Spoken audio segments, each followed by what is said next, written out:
Operation Kagar కొనసాగుతుంది. దేశంలో మావోయిస్టులను లేకుండా చేయాలన్న సంకల్పంతో ఉన్న కేంద్ర ప్రభుత్వం ఆ దిశగా వేగంగా అడుగులు వేస్తుంది. తెలంగాణ, ఛత్తీస్గఢ్, ఆంధ్రప్రదేశ్ సరిహద్దుల్లో నిత్యం ఎన్కౌంటర్లు జరుగుతూనే ఉన్నాయి. నిన్న బీజాపూర్ సరిహద్దుల్లో భారీ ఎన్కౌంటర్ చోటు చేసుకుంది. ఎదురు కాల్పుల్లో భద్రతా దళాలు, మావోయిస్టుల మధ్య తీవ్ర పోరాటం జరిగింది. ఇందులో 20 మంది మావోయిస్టులు మృతి చెందగా ఇప్పటి వరకు 11 మృతదేహాలను పోస్ట్ మార్టం పూర్తయినట్లు తెలుస్తుంది. ఇక ఇదే అంశంపై మరింత సమాచారం మా కరెస్పాండెంట్ సుధాకర్ ఫోన్ ఇన్ లో అందిస్తారు. సుధాకర్, చెప్పండి, దీనిపై ఉన్న లేటెస్ట్ అప్డేట్స్ ఏంటి?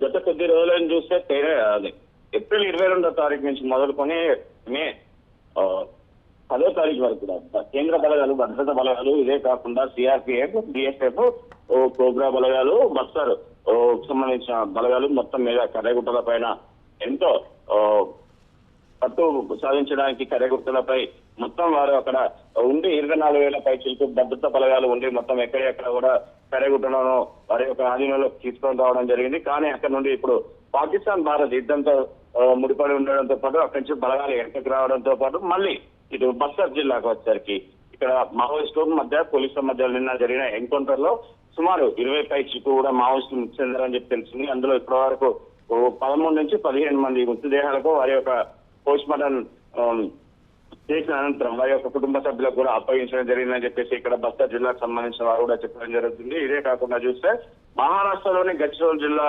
బ్రాహ్మణగౌడ్ సరిహద్దు అటవీ ప్రాంతంలోని మావోయిస్టులు కొత్తగా శిబిరాలు ఏర్పాటు చేస్తున్నారన్న సమాచారం అందుకున్న పోలీసు అధికారులు 360 కమాండర్ రంగంలోకి దిగి ఆదివారం మధ్యాహ్నం నుంచి కూడా ఈ యొక్క గడ్చిరోలి ప్రాంతం నుండి కూడా బ్రాహ్మణగఢ్ అటవీ ప్రాంతంలోని 200 మంది 360 కమాండర్లు గాలింపు చర్యలు చేపట్టారు. సోమవారం మావోయిస్టులకు కమాండర్లకు మధ్య ఎదురు కాల్పు కూడా జరిగినట్టు గడ్చిరోలి జిల్లా పోలీసులు అధికారులు కూడా తెలిపారు.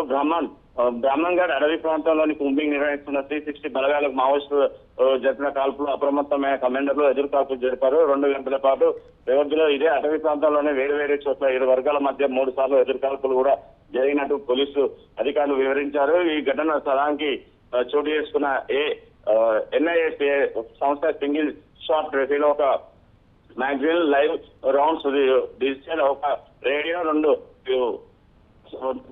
WT చార్జెస్, మావోయిస్టులకి చెందిన పార్టీకి చెందిన సాహిత్యాలకు సంబంధించిన బుక్లు కూడా ఇవన్నీ నక్సల్ ఏర్పాటు చేసుకున్న శిబిరాలను ధ్వంసం చేశారని చెప్పి వివరించారు. ఈ యొక్క ఎదురుకాల్పులో మావోయిస్ట్ నక్సలైట్లు చేతులు చనిపోవడమే లేక okay right thank you Sudhakar.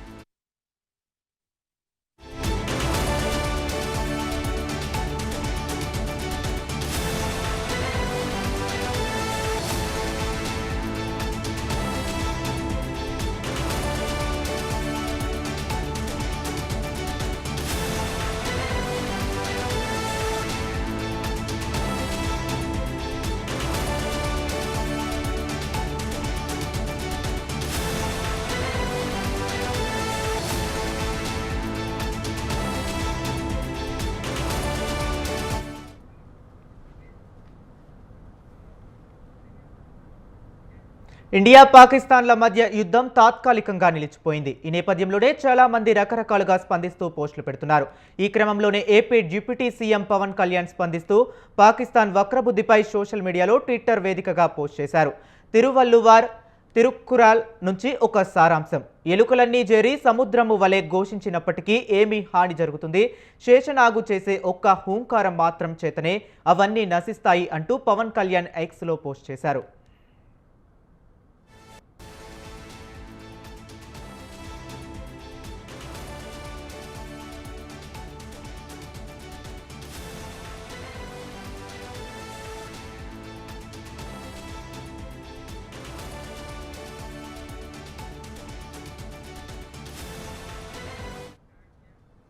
ఎలుకలన్నీ చేరి సముద్రము వలె ఘోషించినప్పటికీ ఏమి హాని జరుగుతుంది?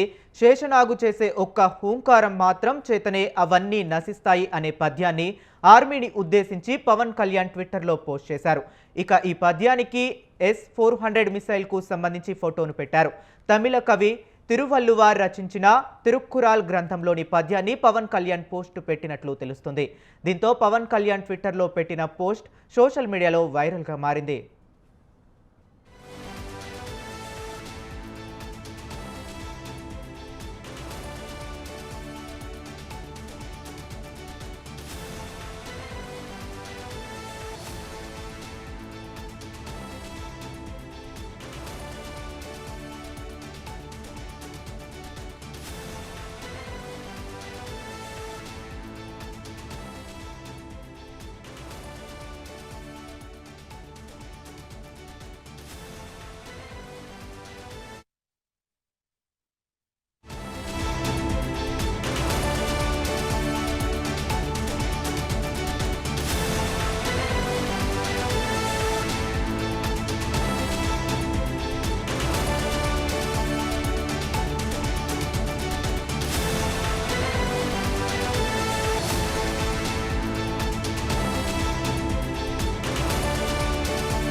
భారత్ పాక్ ఉద్రిక్తతల నేపథ్యంలో రేపు కేంద్ర కేబినెట్ సమావేశం కానుంది.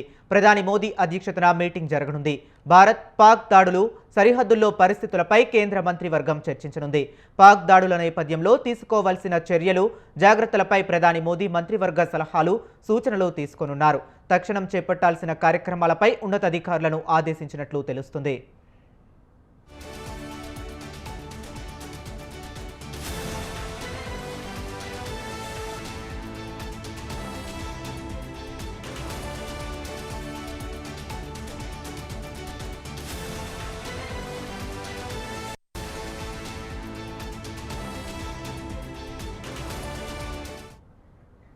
భారత్ పాక్ ఉద్రిక్తతల నేపథ్యంలో రేపు కేంద్రం కేబినెట్ సమావేశం కానుంది. ప్రధానమంత్రి మోదీ అధ్యక్షతన మీటింగ్ జరగనుంది. భారత్ పాక్ దాడులు, సరిహద్దుల్లో పరిస్థితులపై కేంద్ర మంత్రివర్గం చర్చించనుంది. పాక్ దాడుల నేపథ్యంలో తీసుకోవాల్సిన చర్యలు, జాగ్రత్తలపై ప్రధాని మోదీ మంత్రివర్గ సలహాలు, సూచనలు తీసుకున్నారు. అదేవిధంగా తక్షణం చేపట్టాల్సిన కార్యక్రమాలపై ఉన్నతాధికారులను ఆదేశించినట్లు తెలుస్తుంది.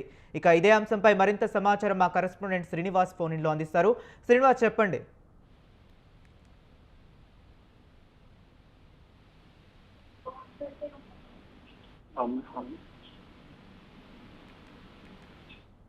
శ్రీనివాస్, దీనికి సంబంధించిన లేటెస్ట్ అప్డేట్స్ ఏంటి?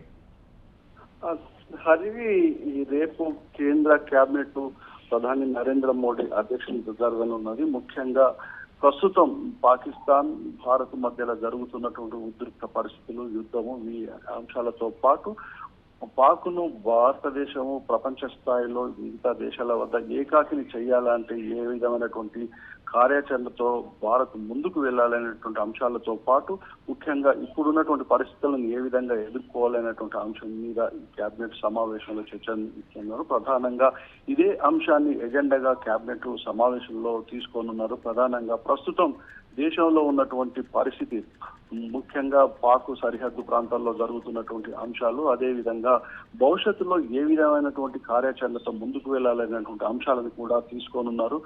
అయితే కేంద్రం మంత్రివర్గం తీసుకునే నిర్ణయం మీద భవిష్యత్తులో అంటే పాక్ మీద యుద్ధం చేయాలా, ఇప్పుడున్నటువంటి పరిస్థితుల మీద, ఆర్థిక వ్యవస్థ మీద ఎలాంటి ప్రభావం పడుతుంది, అదే విధంగా మొత్తం దేశ సమైక్యత, సమగ్రత, అదే విధంగా ప్రజల రక్షణ అనే అంశాలతో పాటు ఉగ్రవాదంతో ముందుకు వెళ్తున్న పాకిస్తాన్ మీద ఏ విధంగా ఎదుర్కోలే అంశాల మీద కూడా చర్చించనున్నారు. ప్రధానంగా ప్రస్తుతం జరుగుతున్న పరిస్థితులే కాకుండా గత 15-20 రోజుల నుండి ఇటు పాక్ తో జరిగినటువంటి అంశాలను కూడా చర్చించనున్నారు.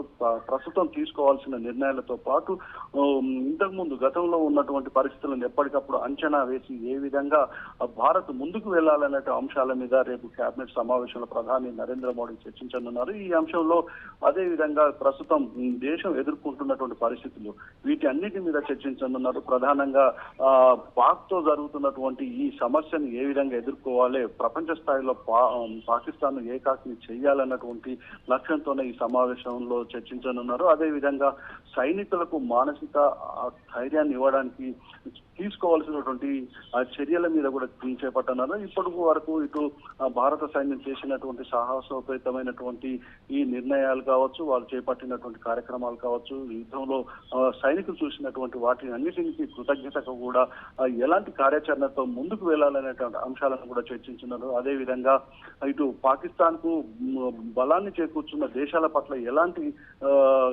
చర్యలు తీసుకోవాలి, వాళ్ళతో ఎలాగా వ్యవహరించాలి, వాళ్ళని కూడా ప్రపంచ స్థాయిలో ఏ విధంగా వాళ్ళని ఏకాకిలు చేయాలన్నటువంటి విషయాన్ని కూడా చర్చించున్నారు. ఒకవేళ పాక్ తో మరింత తీవ్ర పరిస్థితులు ఎదుర్కొంటే భారత్ ఏ విధమైనటువంటి నిర్ణయాలు తీసుకోవాలి, ఆ యుద్ధాన్ని కూడా ఏ విధంగా ఎదుర్కోవాలి అన్నటువంటి విషయాలతో పాటు చర్చించనున్నారు. ప్రధానంగా శాంతియుతంగా వెళ్ళాలి అన్నటువంటి భారత లక్ష్యాన్ని ప్రపంచ స్థాయికి ఇంతకు ముందే చెప్పారు. అదే విధంగా ప్రస్తుతం ఉన్నటువంటి పరిస్థితుల్లో పాక్ తో ఉన్నటువంటి సమస్యలను ఏ విధంగా ప్రపంచ స్థాయి దేశాల ముందు పెట్టాలి, అదేవిధంగా యుఎన్ఏలో ఎలా వీటన్నిటి మీద చర్చించాలన్నటువంటి అంశాలను కూడా చర్చించున్నారు. భారత్ చేపడుతున్నటువంటి ఈ చర్యలకు ఇతర దేశాల సహాయాన్ని సహకారాన్ని పొందడంలో, అదే విధంగా వాటి మద్దతును కూడగట్టడంలో కూడా ఎలా కార్యాచరణతో ముందుకు వెళ్ళాలి అనే అంశాలను కూడా చర్చించారు. మొత్తంగా రేపు ప్రధాని నరేంద్ర మోడీ అధ్యక్షతన జరిగే కేబినెట్ సమావేశం కీలక నిర్ణయాలు కూడా తీసుకోనున్నదని చెప్తున్నారు. ప్రధానంగా భారతదేశం చేపడుతున్నటువంటి ఈ చర్యలకు ప్రపంచ స్థాయి నుంచి కూడా మద్దతు లభిస్తుంది.